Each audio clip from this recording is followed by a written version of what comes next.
ยังมีประเทศไทยใครหนอใครฝ่าฟันสร้างกันมาเรียนท่านประธานแขกผู้มีเกียรติที่เคารพและพี่น้องชาวอำเภอหนองมูลบากที่เคารพทุกท่านครับณห่วงเวลาต่อไปนี้ขอเชิญทุกท่านสัมผัสการสำแดงสดแสงสีเสียงไรแอนซาววีรกรรมความยิ่งใหญ่ของท้าวสุรนารีโดยกองทัพบกและอำเภอหนองมูลบากเชิญรับชมรับฟังได้ณบัดนี้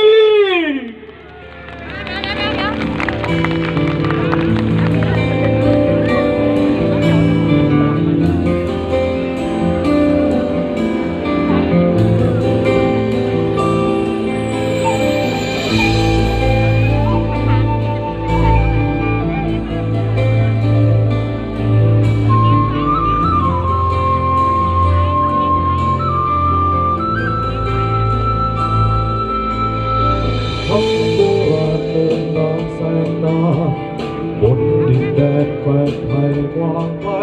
สุดสายตาแผ่นดินทองแห่งบูรพาร้อยชนเผ่าเกี่ยวดองทองคนพื้นกำเนิดอยู่รวมปนมีบ้านเมืองงามนาข้าวปลามาหล่น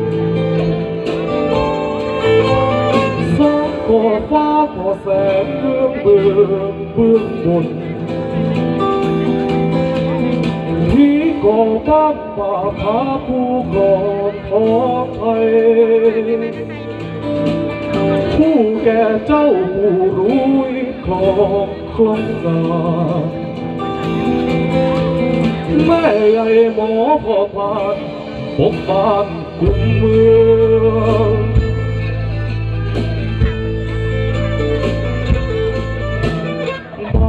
แกล้งเป็นแดนแคว้นข้ามเป็นอันดาดำกล้าเฟื่องฟูผู้ข้ามาเยือนอยู่ดงต่อปีต่อเดือนหลายไทยเร่เริ่มบุกรุกรานคุณคนที่ชีพตนต้านทานคุ้มไข่ไทยคนลูกเมืองสุขสานปกแคว้นโดยคำนำคนกล่าวขานทั้งเขตแคว้นกว้างไกลรวมใจพลา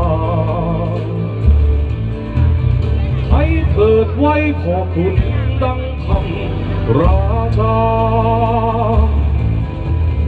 พระคือฟ้ามาเกิดคือพระเจ้าแผ่นดิน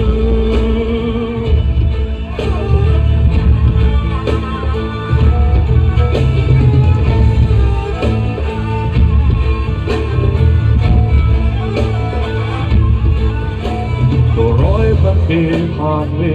ทั้งดีและร้ายที่สมัยบ้านเมืองก็ยังตั้งอยู่มหาราชากี่องค์ที่ทรงอุ้มชูเป็นนิทานตำนานมาสู่ดินแดนไทยแห่งนี้เพียงลมเย็นรัตนโกศก200 ปีไทยบุรีนี้เรื่องเฟื่องฟูสู่ยุคใหม่เปลี่ยนมาเป็นประชาธิปไตยแต่ฟ้าดินยังคงเวทนาประทานพระราชาผู้ทรงเมตตาอุทิศกายและใจเพื่อปวงประชาพ่ออยู่หัวพัวคนอยู่เคียงดินทุกลมหายใจคือคนไทยทุกคนร่วมสุขทุกข์และภัยไม่ลืมมวลชนพระคือฟ้ามาโปรด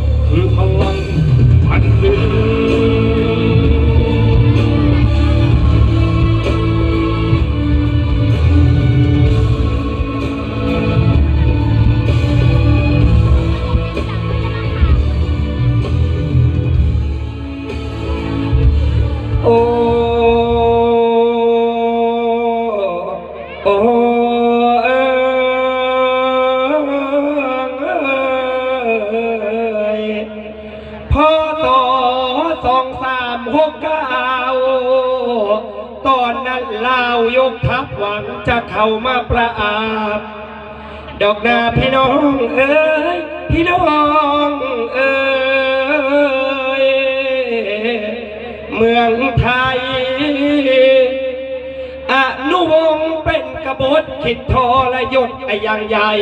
มันลุกมาถึงโคราชเราหวังจะเอาเมืองแท้คุณย่าโมขาลาวยอมเอาเรามาหลอกตบเราขาลาวใต้ลมได้หยุดสะพอกะโลแต่สอพอกะโลแต่เราให้ไก่ตัวเตยังพาโลทานาโลตา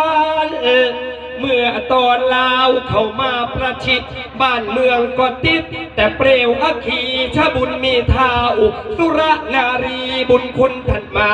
อักโขตอนไฟมายียอดยามุลลูกหลานน้องบุญมากจะขอไหว้คุณ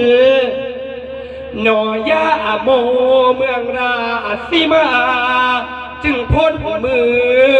ไอ้หมูพญามาน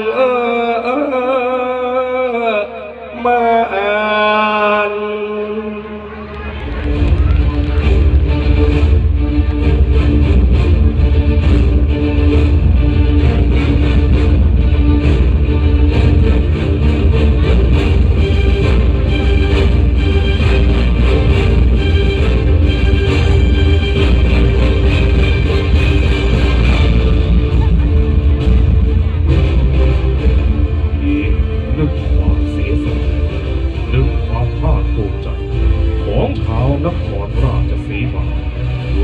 ดินทิศอีสานแม้ตัวจะเป็นสตรีแต่มีจิตใจห้าวหาญเชกเช่นชายชาตินักรบวีรสตรีท่านนั้นคือท้าวสุรนารี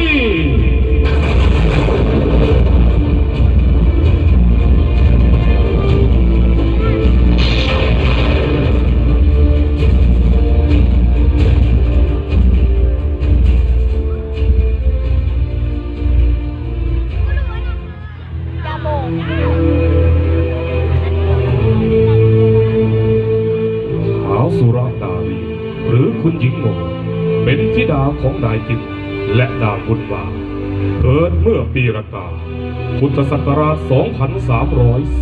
2314 เมื่ออายุได้ 25 ปี ได้สมรสกับนายทองคำขาวหรือพญาปลัดทองคำดำรงตำแหน่งเป็นปลัดเมืองนครราชสีมาเสียงเพลงของชาวโคราชล่องลอยอยู่ในอนูแห่งความสุขบนผืนแผ่นดินเมืองนครราชสีมาหรือเมืองโคราชซึ่งสืบสานยุคสมัยสู่รัตนโกสินทร์บนผืนแผ่นดินของพระบาทสมเด็จพระนั่งเกล้าเจ้าอยู่หัวทุกชีวิตชาวโคราชในครานั้นต่างล้วนอิ่มเอมเกษมสุขทั่วหน้าชาวประชาสงบสุขร่มเย็นสืบมา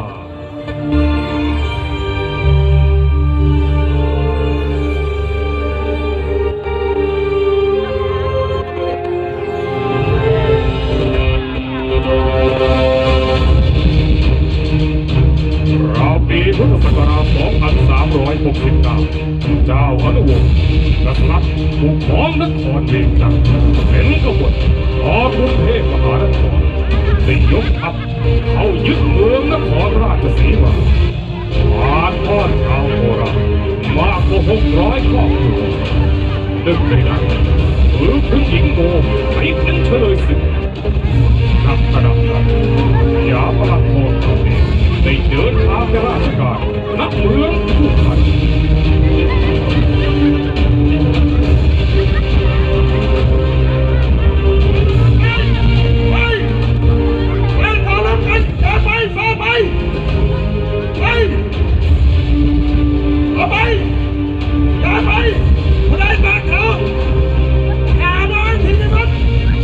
ฮ่าฮ่าฮ่าฮ่า คุมเฉลยชาวโคราชเยี่ยมข้าวโดยกวาดทอดผู้คนออกจากเมืองมาตั้งอยู่บ้านเมืองมันแล้วเลื่อนมาตั้งที่บ้านปราสาทแขวงเมืองที่มาเพื่อมุ่งตรงไปยังทุ่งสำเร็จน้ำปลาของแผ่นดินนั้นที่มันเมื่อข้าศึกให้คนไทยลากเวียนแหนวัวควายเที่ยงตีทำลายน้ำสับน้ำและอาหารจะขาดแคลนลูกรักแม่เมียรักผัวครอบครัวไทยมีแต่เพียงความตายที่รออยู่เบื้องหน้า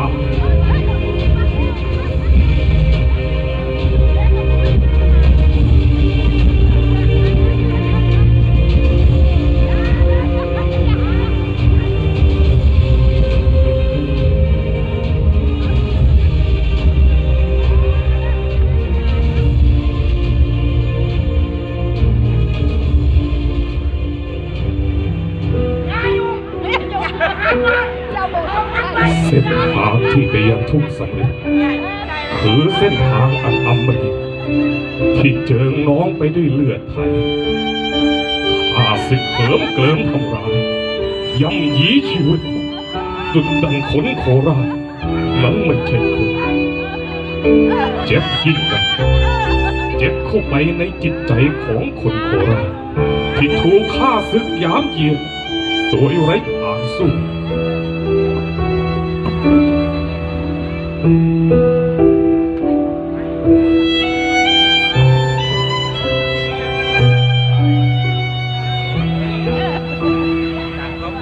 พี่น้องชาวโคราชเอ้ยเราลำบากกันแท้ๆต้องเดินทางอีกยาวไกลถ้าเป็นอย่างนี้ทุกๆวันเราจะลำบากกันแสนสาหัสข้าสุดที่จะทนดูพี่น้องชาวโคราชถูกทรมานข้าขอยอมตายซะดีกว่าขอเลื่อนถึงความเป็นไทยเลื่อนถึงความเป็นโคราช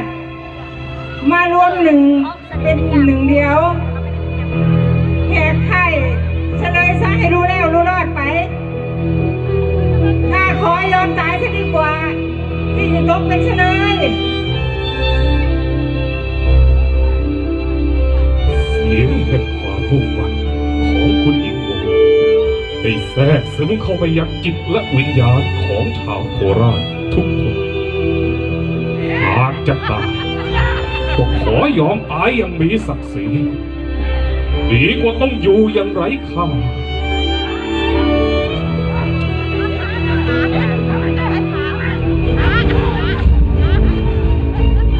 ระหว่างทางที่กองทัพของเจ้าอนุวงศ์ซึ่งนำทัพโดยเพียรามพิชัยจับเดินทางไปยังนครเวียงจันทร์ได้พักแรมณทุ่งสำเร็จเมื่อวันที่ 4 มีนาคมคุณหญิงโง่ร่วมกับนางสาวบุญลือได้ออกอุบายให้ชาวโคราชเลี้ยงสุราข้าวปลาอาหารแก่ทหารเวียงจันทร์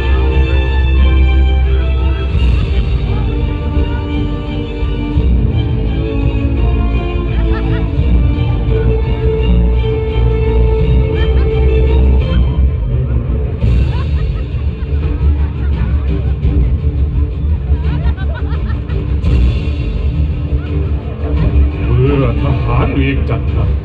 หลงกลดื่มเหล้าเมายาจนถึงขาดสติโอกาสนั้นคุณหญิงโง่ได้นำชาวโคราชแย่งชิงอาวุธเข้าต่อสู้ขับไล่ทหารเวียงจันทร์จนประกาศอิสรภาพได้สำเร็จ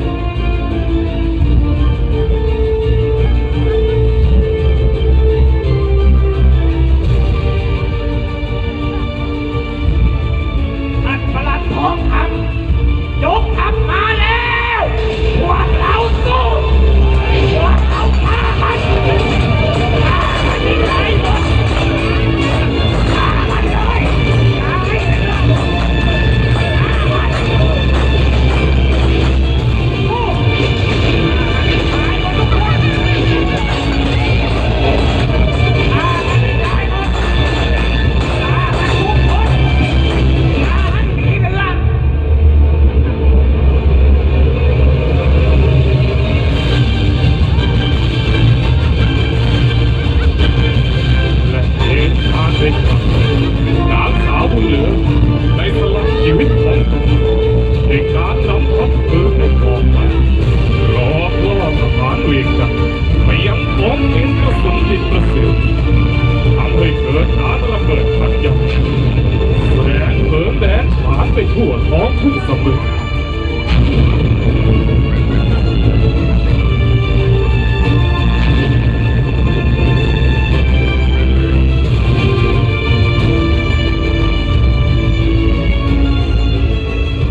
มันมีคุณค่าที่ยิ่งใหญ่นะ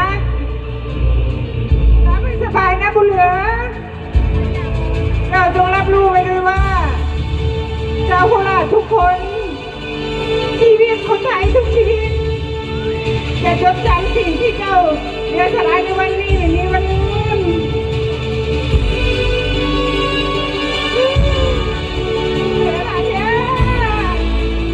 ด้วยวีรกรรมอันข้าวพันความเสียสละของชาวโคราชนางสาวบุญเหลือและคุณหญิงโมในครั้งนั้นทางราชการ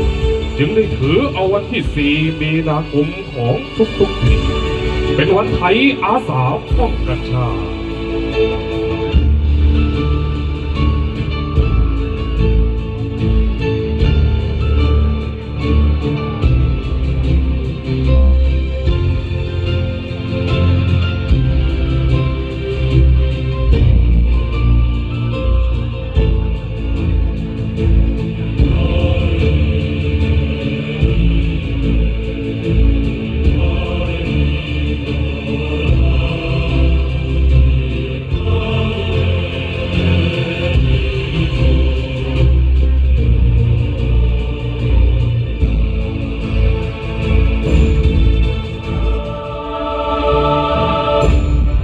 วีรกรรมอันกล้าหาญของคุณหญิงโมทราบความไปถึงพระบาทสมเด็จพระนางเกล้าเจ้าอยู่หัวพระองค์จึงทรงพระกรุณาโปรดเกล้าโปรดกระหม่อมสถาปนาคุณหญิงโมขึ้นเป็นท้าวสุรนารีเมื่อวันที่ 30 ตุลาคม พุทธศักราช 2370 และเมื่อวันที่ 5 เมษายน พุทธศักราช 2524 พระบาทสมเด็จพระปรเมศรมหาภูมิพลอดุลยเดชมหาราชบรมนาถบพิตรและสมเด็จพระนางเจ้าสิริกิติ์พระบรมราชินีนาถในหลวงรัชกาลที่ 9 ได้เสด็จพระราชดำเนินณเมืองนครราชสีมาและทรงวางพวงมาลาณอนุสาวรีย์ท้าวสุรนารีและได้พระราชทานพระบรมราโชวาทมีความตอนหนึ่งว่าท้าวสุรนารีผู้ที่เสียสละเพื่อประเทศชาติได้อยู่รอดปลอดภัยควรที่อนุชนรุ่นหลังจะระลึกนึกถึงความดีของท่านบ้านเมืองเราทุกวันนี้เราจะต้องหวงแหนการหวงแหนคือความสามัคคีรู้จักหน้าที่ทุกฝ่ายจะต้องช่วยกันชาวนครราชสีมาจะต้องแสดงถึงพลังความเรียบร้อยความสงบสุขเป็นปัจจัยที่ทำให้อยู่รอดปลอดภัยมาอีกครั้งหนึ่งแม้ว่าสถานการณ์รอบตัวเราและรอบโลกจะผันผวนล่อแหลมแต่ทุกคนจะต้องเข้มแข็งสามัคคีกล้าหาญเพื่อเฟื้อต่อกันชาติของเราก็จะมั่นคง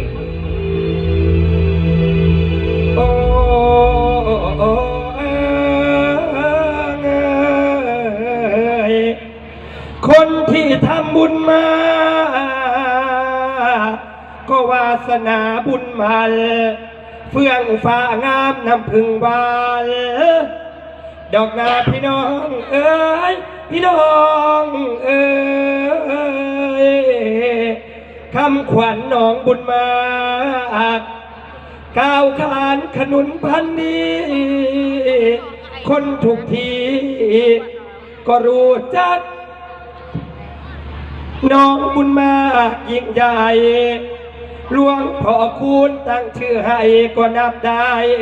ว่าบุญมี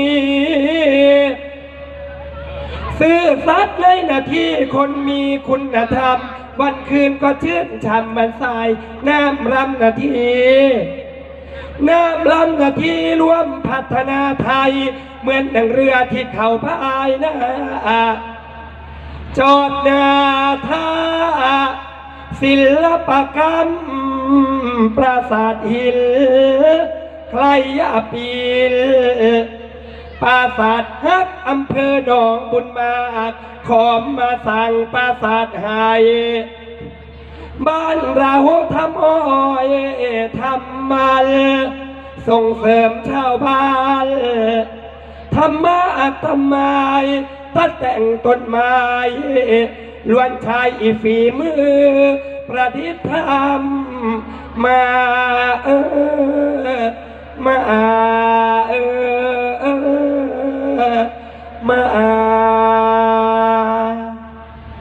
คุณมีเกียรติที่เคารพครับ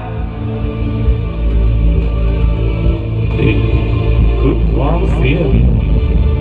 ความภาคภูมิใจของชาวนครราชสีมาและแผ่นดินถิ่นอีสานในความกล้าหาญเสียสละเด็ดเดี่ยวและนี่เป็นอีกหนึ่งตำนาน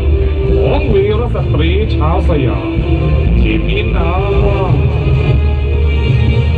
อาสุรนารี